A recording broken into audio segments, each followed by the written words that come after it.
पुराने शहर की आखिरी गली में एक छोटी सी दुकान थी। दुकान इतनी छोटी कि अगर दो लोग खड़े हो जाए तो तीसरे के लिए जगह नहीं बचती। टिन की छत, लकड़ी का पुराना काउंटर और एक बड़ी सी काली देगची, यही उस दुकान की पूरी पहचान थी। दुकान के बाहर हाथ से लिखा एक बोर्ड लटकता था, इमरान बिरयानी।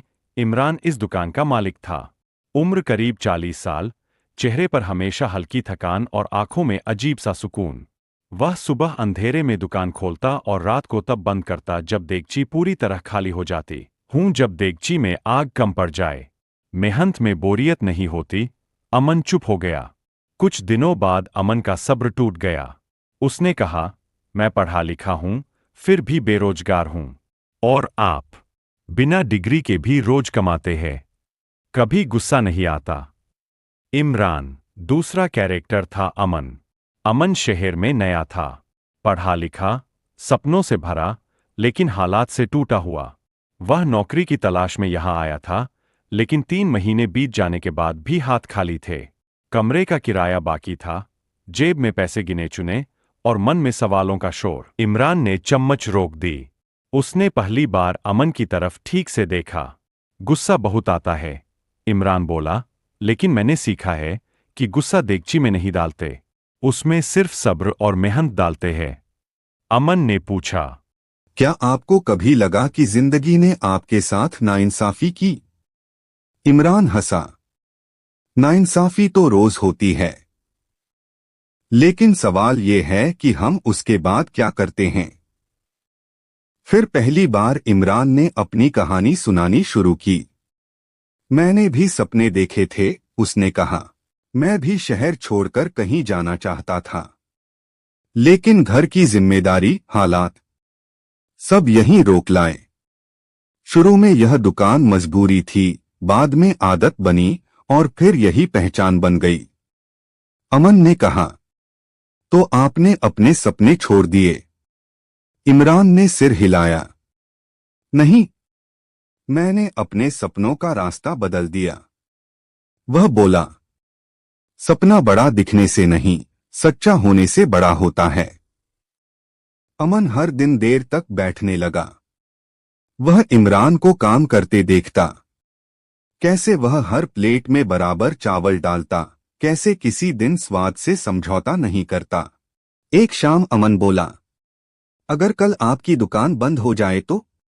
इमरान ने जवाब दिया, तो मैं अगले दिन फिर खोलूंगा।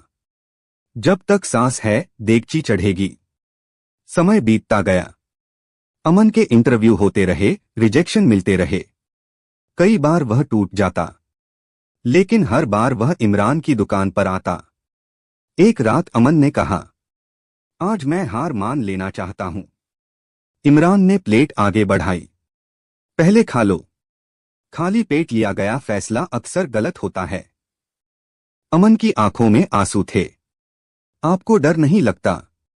इमरान बोला, डर लगता है, लेकिन डर को काम पर हावी नहीं होने देता। उस रात अमन देर तक बैठा रहा। कुछ महीनों बाद अमन को एक नौकरी मिली। बहुत बड़ी नहीं थी, लेकिन ईमानदार थी। वह खुशी खुशी इमरान की दुकान पर आया। आज पूरी देगची मेरी तरफ से, अमन बोला। इमरान हंसा। देगची नहीं, तुम्हारा हौसला भरा है।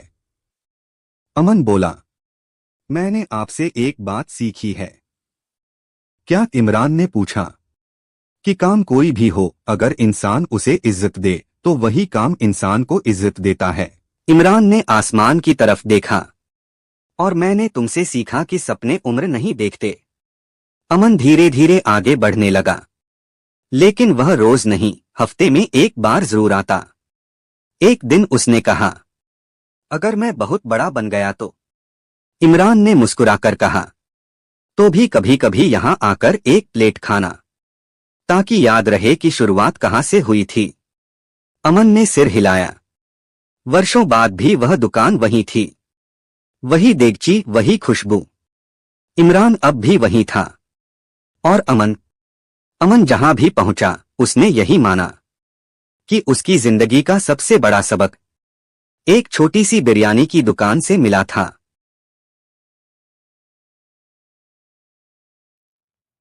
पुरानी दिल्ली की एक संकरी गली, जहां इमरान की छोटी बिरयानी की दुकान के चारों ओर मसालों की खुशबू हवा में भर जाती है। इमरान, समय और व्यापार से अनुभवी एक व्यक्ति, अपने बिरयानी के बर्तन को अनुभवी हाथों से संभालता है। अमन आता है। उसका चेहरा दुख से भरा हुआ है।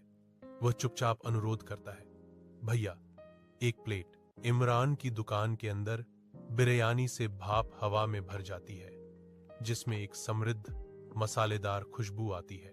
अमन पहली बाइट का आनंद लेते हुए अपनी आंखें बंद कर लेता है। उसके चेहरे पर एक आनंदित भाव फैल जाता है। बहुत अखे हाय, अमन खुशित करता है। उसकी प्रसन्नता स्पष्ट है। इमरान जवाब देता है, भूखलाख हो तो हर ईमानदार चीज अखे लखते है। हफ्तों बाद अमन हर रात इमरान की मसालों से भरी दुकान पर जाता है। चूल्हे की रोशनी अमन के चेहरे पर थकावट दिखाती है। अमन आस्क्स, आप रोज यही काम करते हैं, बोर नहीं होते? इमरान रिप्लाइज, बोर तब होता हूं जब देगची में आग कम पड़ जाए। मेहनत में बोरियत नहीं होती। होप फ्लिकर्स इन अमान्स आईज। सूर्य की धूप में नहाए अमन और रोहित गांव के स्कूल के बाहर बैठे हैं। उनके चेहरे युवा उत्साह से चमक रहे हैं। शांत गांव का माहौल प्रतियोगिता के नतीजों का इंतजार करते हुए उनकी प्रत्याशा को बढ़ाता है। उनकी आवाजें आशा से भरी हुई, शांतिपूर्ण वातावरण के साथ मिल जाती हैं, क्योंकि वे अपने सपनों पर चर्चा करते हैं। प्रतियोगिता के परिणाम घोषित किए जाते हैं और रोहित का चेहरा गिर जाता है, क्योंकि उसे पता चलता है कि वह असफल हो गया है। मैं बेकार हूं, मैं कुछ हासिल नहीं कर पाऊंगा, रोहित चिल्लाता है, जैसे ही वह गुस्से में अपनी किताब जमीन पर फेंकता है। अमन चुपचाप अपनी प्रतिलिपि को देखता है और मुस्कुराता है। उसकी आंखों में एक गुप्त विजय छिपी हुई है।